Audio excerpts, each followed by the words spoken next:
Happy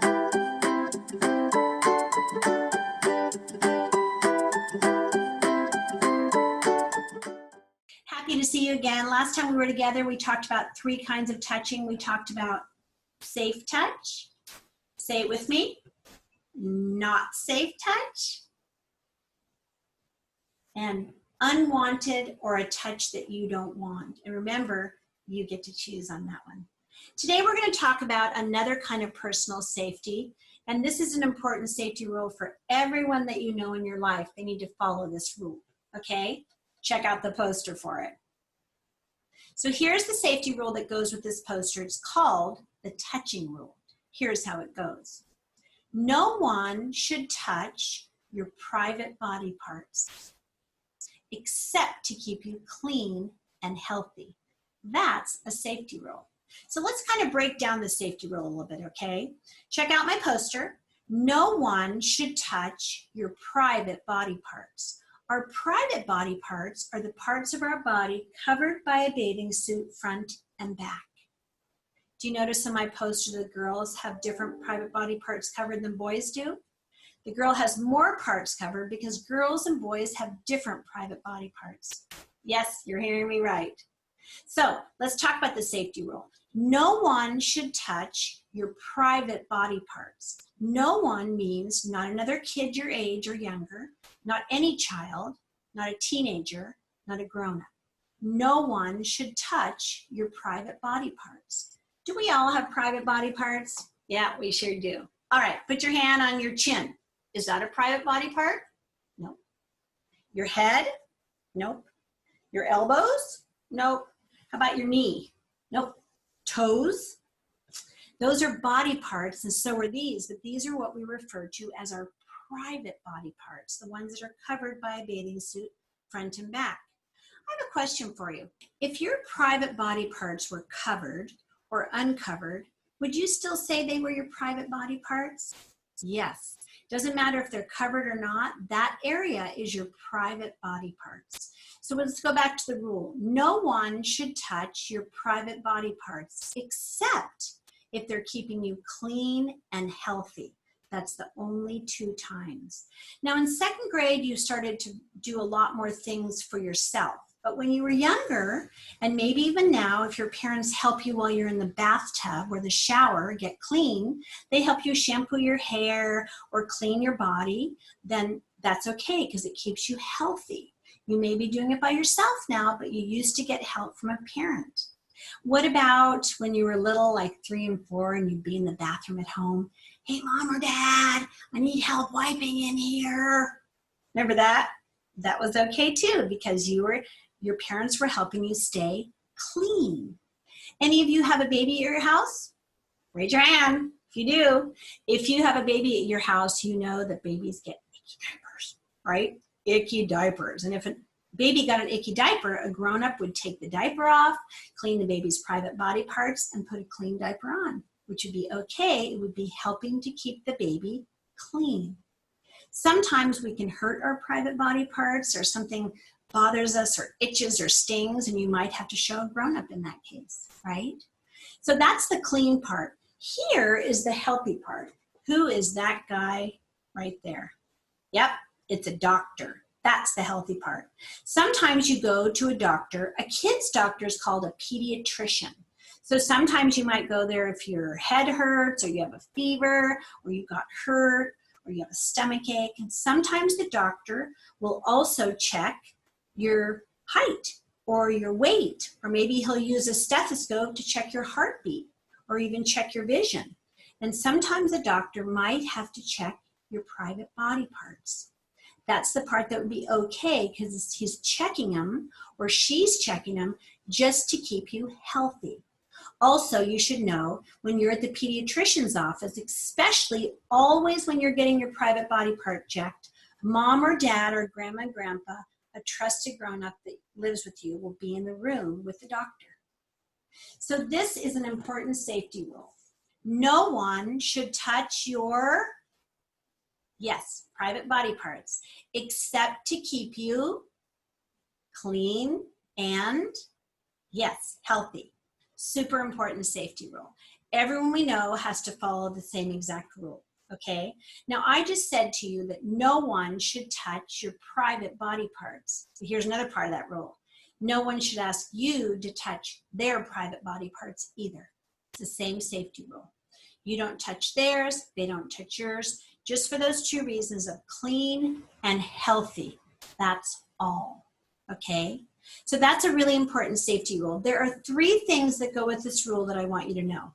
One of them is, if someone asks you to play a game with private body parts or to touch your private body parts and they ask you to keep it a secret, we do not keep secrets. We don't keep secrets about our safety or ourselves, okay? Really important. Even if someone asks you, we don't keep a secret. The other thing is, you can always tell a grown-up that you trust. There's always going to be a grown-up in your life that you can tell. It's never too late. And the last thing is, it would never be your fault. It's never a kid's fault if someone breaks that safety rule with you. All right? So here's the rule. No one should touch your private body parts except to keep you clean and healthy. Excellent job. Super important safety rule. I would love if you would share that with your parents so they know that you know about this new safety rule, okay? So what do we do if we're with someone and they break that rule with you? What should you do? I think I know what you might have said because I've been in a lot of 2nd grade classes. And what I'm hoping you said is, I would go back to my safety steps. Exactly right. If someone asked me to do something that made me feel not safe, like break the touching rule, what would you do? We'd go back to our safety steps. Say words that mean no, like stop that, or don't touch me there. You're breaking a safety rule. No. Get away, walk, run, or go to a different room, and tell a trusted grown-up that someone broke the touching rule with you. We tell a grown-up that we trust that will help us. Let's talk about that one right there for a second, shall we? Tell a grown-up. So I'd like you to tell a grown-up that you trust. What I'd like you to have is called a safety network of people. You can tell people inside your house, remember it should be a grown-up, and you can tell people outside your house. So what I'd like you to do is think of 5 people at least that could be on your safety network. So let's start with home. Say out loud to me, who can be your safety grown-up at home? I bet you said your mom, your dad. If you have a big over 18-year-old brother or sister, an aunt or uncle, grandma, grandpa, that's a lot of people at home, right? Now let's think of safety grown-ups for our safety network that are outside the home. Here's an example. If you're in your classroom at school, who's the safety grown-up there? Yes, the teacher, the principal, good job. Maybe your friends at school, but they're not grown-ups, so you also make sure you want to tell a grown-up, right? Some of you may trust a neighbor. That's fine if you trust a neighbor. Or some of you may trust your mom and dad's friends, right? Would you trust to tell a doctor? That's a trusted grown-up. Police officers are trusted grown-ups. We have a lot of people in our safety network that we can always tell if we have a safety problem and we feel not safe, okay? So I'd like you to pick 5 people. You can tell your mom or dad or your family, here's the 5 people I trust in my safety network.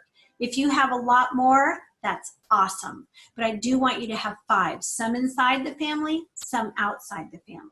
Now, let's say that you pick someone from your safety network and you told them, someone broke a safety rule with me, and even if it was the touching rule. And they said, I don't know if I believe you. Do you know what to do? Yes, you go pick someone else on your safety network. You have a bunch of people inside your home and outside your home that you trust. So if someone doesn't believe you or doesn't have time to listen to you, you go tell someone else. It's really important. Now, guess what? Let's practice our safety steps one more time. All right, let's stand up big and tall and brave. Put your shoulders back. Look the person in the eye. If someone asks you to do something that made you feel not safe, including breaking the touching rule, let me hear it. What would you say to them? Eye contact, say it. No, don't touch me there. That's not okay. Number 2, do it with me. Get away. And number 3, tell a grown-up everything that happened. Lots of description. Remember the shortcuts? Know, go, and tell. You ready for it? Big and tall and brave.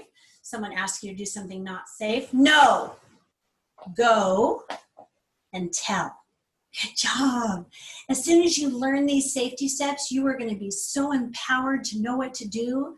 I'll be really proud of you. You can practice those with your moms and dads or your family also, like a scenario or a situation together. That would be great for you to know these safety steps. Let's do it one more time in Spanish for those who speak Spanish. Palabras que quieren decir no. Camina y aléjate. Dile a un adulto o una persona grande. See? Tell a grown-up. Super important safety steps.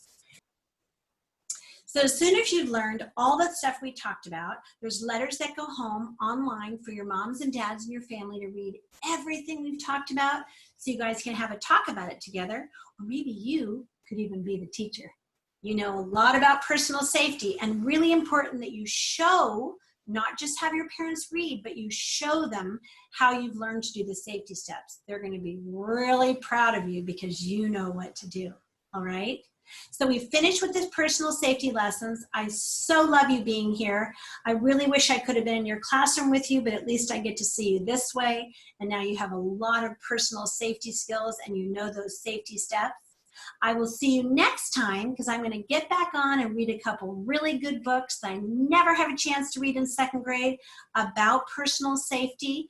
And you can check out the books when I'm back on. So I'll see you next time for a couple good books that I think you'll like about what we've been talking about. See you then. Thanks, 2nd graders. Bye.